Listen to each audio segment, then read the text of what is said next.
नमस्कार, मैं हूं आपके साथ सुनील कुमार शर्मा और आप देख रहे हैं न्यूज जन आवाज। विश्वासघात के विरोध में डीएनटी समुदाय का आक्रोश, मुख्यमंत्री के नाम सौंपा ज्ञापन। जोधपुर से राजस्थान स्टेट हेड चित्रेश बोहरा की ग्राउंड रिपोर्ट। दिनांक 7 नवंबर 2025 को हुए बालराई आंदोलन के पश्चात 5 दिसंबर 2025 को सरकार और डीएनटी संघर्ष समिति के बीच हुई वार्ता में किए गए आश्वासनों के उल्लंघन को लेकर डीएनटी समुदाय में भारी रोष व्याप्त है। इसी क्रम में राष्ट्रीय पशुपालक संघ के जोधपुर जिला अध्यक्ष के नेतृत्व में जोधपुर कलेक्टर को मुख्यमंत्री के नाम ज्ञापन सौंपा गया। जिला अध्यक्ष ओगड़राम कलाउना ने बताया कि 5 दिसंबर 2025 को हुई बैठक में सरकार के प्रतिनिधियों द्वारा आंदोलन से जुड़े मुकदमों को लेकर सकारात्मक कार्यवाही का आश्वासन दिया गया था, लेकिन 17 जनवरी 2026 को गुढ़ा एंदला पुलिस द्वारा की गई कार्रवाई में 9 आंदोलनकारियों को तड़के गिरफ्तार कर लिया गया, जिससे सरकार द्वारा किया गया समझौता टूट गया और डीएनटी समुदाय के साथ विश्वासघात हुआ है। राष्ट्रीय पशुपालक संघ के जिला अध्यक्ष कलाउना ने चेतावनी देते हुए कहा कि यदि 78 लोगों पर दर्ज मुकदमे शीघ्र वापस नहीं लिए गए तो डीएनटी समुदाय द्वारा आगामी दिनों में एक विशाल आंदोलन छेड़ा जाएगा। यह आंदोलन केवल जोधपुर जिले तक सीमित नहीं रहेगा, बल्कि पूरे राजस्थान और देश भर में फैलाया जाएगा। ज्ञापन सौंपने के दौरान राष्ट्रीय पशुपालक संघ के राष्ट्रीय सचिव डॉक्टर सुखराम, राष्ट्रीय कोषाध्यक्ष कृष्णाराम देवासी, वरिष्ठ उपाध्यक्ष निम्बा राज, जिला किसान मोर्चा अध्यक्ष कृष्णा राज धत्रवाल, उपाध्यक्ष कानाराम किरमरिया, युवा उपाध्यक्ष नानकराम देवासी एवं छात्र संघ युवा उपाध्यक्ष लालाराम सहित अनेक पदाधिकारी एवं कार्यकर्ता उपस्थित रहे।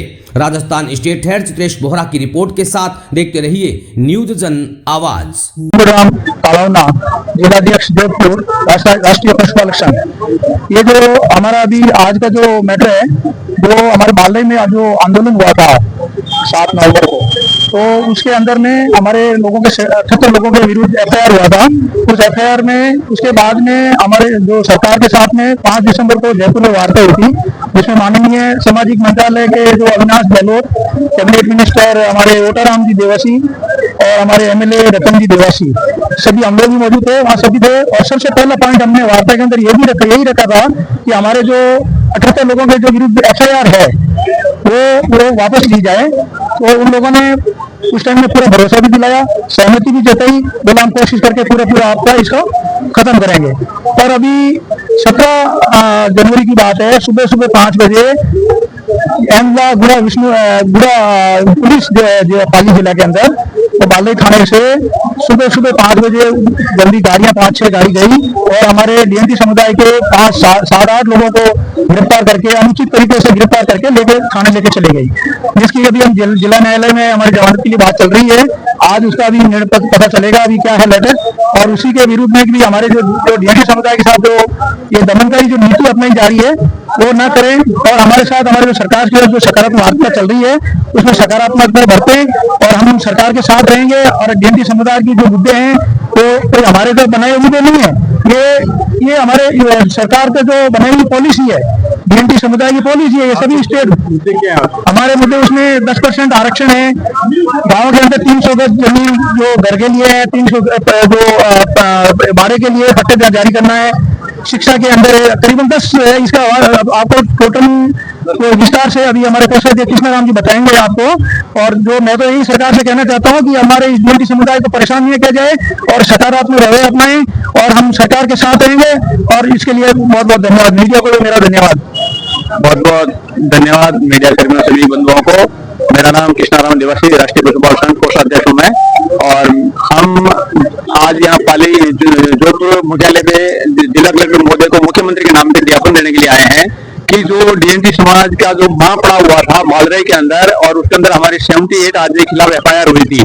तो उसके बाद में हमारा वार्ता का दौर शुरू हुआ, जिसमें हमारे संभागीय आयुक्त प्रतिभा सिंह जी और पाली के कलेक्टर महोदय और मंत्री महोदय ओटाराम जी और अविनाश जी से बात होने के बाद हमारी सहमति से हमारा मां पड़ा वो खत्म किया गया था। तो उसके अंदर ये सहमति बनी थी कि 28 जो 78 जो मुकदमे हैं वो आपके वापस लिए जाएंगे और इसके ऊपर कोई कार्रवाई नहीं होगी। लेकिन फिर बाद में हमारे को वार्ता का टाइम दे दिया, तो हम 5 दिसंबर को जयपुर के अंदर वार्ता के लिए गए और वार्ता भी हमारी बहुत ही सकारात्मक रही और सरकार हमारे किसी भी पॉइंट के ऊपर आपत्ति जाहिर नहीं करी। ये पॉइंट हो नहीं सकता, क्योंकि हमने जो मांग कर रहे हैं वो हमें हमारा सहयोग जो संविधान जो हमें अधिकार दे रहा है उसी हिसाब से हम कार्रवाई कर रहे हैं और कानून के हिसाब से कार्रवाई कर रहे हैं। गवर्नमेंट के बनाए हुए दो आयोगों की जो रिपोर्ट है और सुप्रीम कोर्ट का आदेश है कि इन रिपोर्टों को लागू की जाए और डीएनटी समुदाय का कल्याण हो।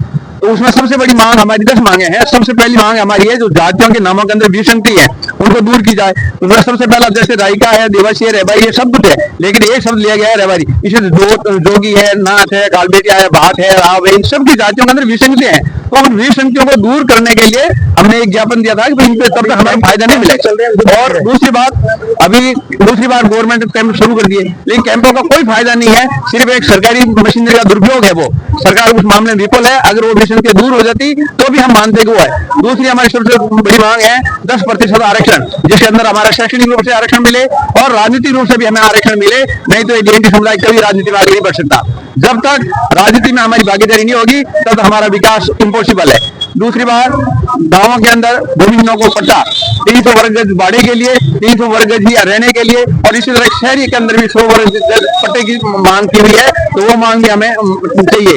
ऐसी तरह करके हमारी 10 जो शैक्षणिक रूप से जो मांगे हैं वो सारी हम सरकार से अनुरोध करते हैं कि हमारा वार्ता का जो सेकंड दौर है वो 5 फरवरी का है, और 5 फरवरी से पहले हमारी ये जो हमारी डीएनटी समुदाय की जो गिरफ्तारियां हो रही है उसके ऊपर पूर्णतः रोक लगाएं, और हम आपके साथ कदम से कदम मिला के चलने के लिए तैयार हैं। तो सरकार को भी एक कदम हमारे साथ आगे चलना चाहिए। हम सरकार से ये अनुरोध करते हैं कि हमारी डीएनटी समाज की जो मांगे हैं उनको जल्दी से जल्दी पूरा करें और इस डीएनटी समाज को मुख्य धारा में शामिल करें। बहुत बहुत धन्यवाद, आभार।